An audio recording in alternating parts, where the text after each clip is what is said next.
Hi, you might always want to shoot a cinematic Moody picture like this, or this, but you just can never find the right way to do it. But how are you gonna do it? Let's get started.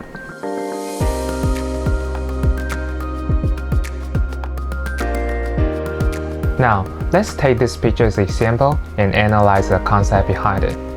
The first thing we need to understand is what made this picture look cinematic and moody.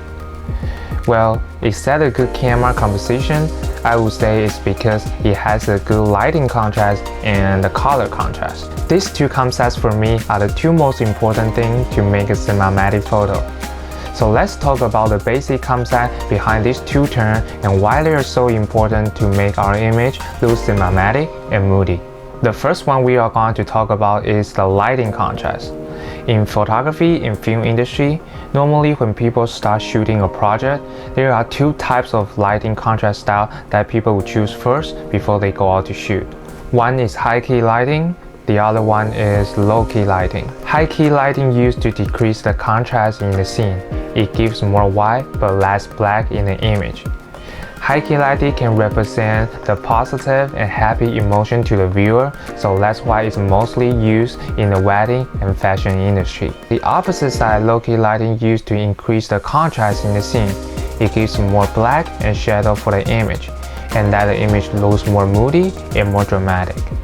Low-key lighting is the most common style that used in the film and television industry, and it's also the style that we are going to use today. Like we mentioned, the reason why low-key lighting can make our image look more moody is because it left a lot of shadow and darkness in the scene. But it also creates the separation between the bright area and dark area for the image. Now, if you put your main subject into the bright area, then this separation and contrast can emphasize our main subject and turn it into the focus point for our image. The more contrast you get, the more clear this separation effect will be. Okay, so the next topic we are going to talk about is the color contrast. So not only the bright and dark area can make the separation and create the depth for the image. Color is also a really powerful way to make your image to pop out. You see the complementary color strategy like teal and orange or red and green not only can just make your image look more interesting, but at the same time it's also the good way to separate your subject from the background. After we understand all the concepts for the contrast, and it's time for us to pick our camera and go out to shoot. I will take this picture as an example and show you guys how I achieve this kind of look in the real world shooting. But most importantly, how you relate it to a concept we just talked about. The location we are going to shoot today is in the stairway that I found in the community I love. There are two main reasons why I picked this location.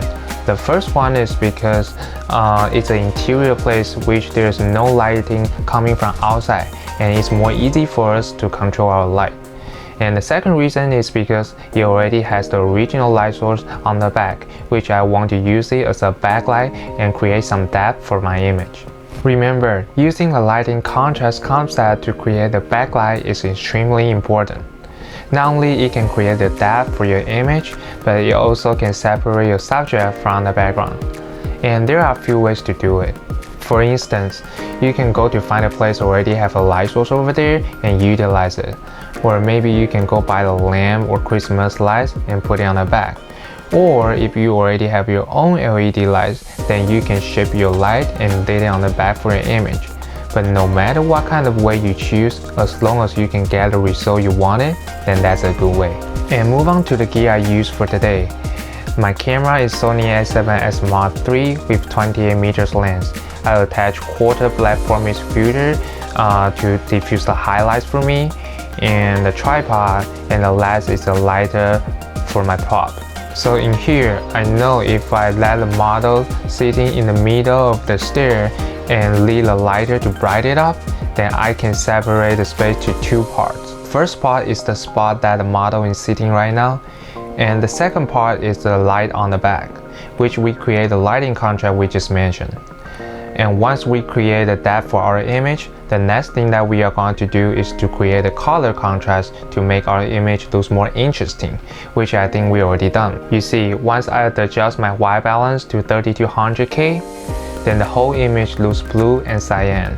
And now if I brighten it up, and the whole environment creates the teal and orange contrast with the orange flare from the lighter. And the last, as long as we making sure that we have the right camera setting, then we finally can start to shoot.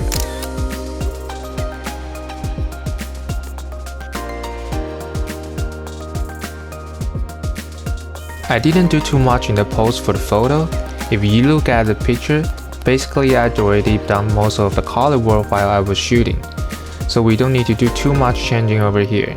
Maybe just adjust the saturation and brightness for the picture, but simply to say, we only need to refine it a little bit and make it look the way we want it to be. And that's exactly the advantage you can get if you know all the concepts and what you are looking for before you go out to shoot. Basically, that's all the concept and process for me to create a cinematic and moody image, like you see. Actually, it's not that hard to achieve as long as you know what's the concept behind it and how to utilize it. Okay, I really hope you guys enjoy this video and content, and maybe you can utilize the knowledge for your own photography work. Also, if you guys have any question for this video or have anything you want to share with me, please feel free to comment below. I would really love to see what you guys think. And I think it's a wrap for this video. I'm Daniel Chang. I'll see you guys in the next one. See you.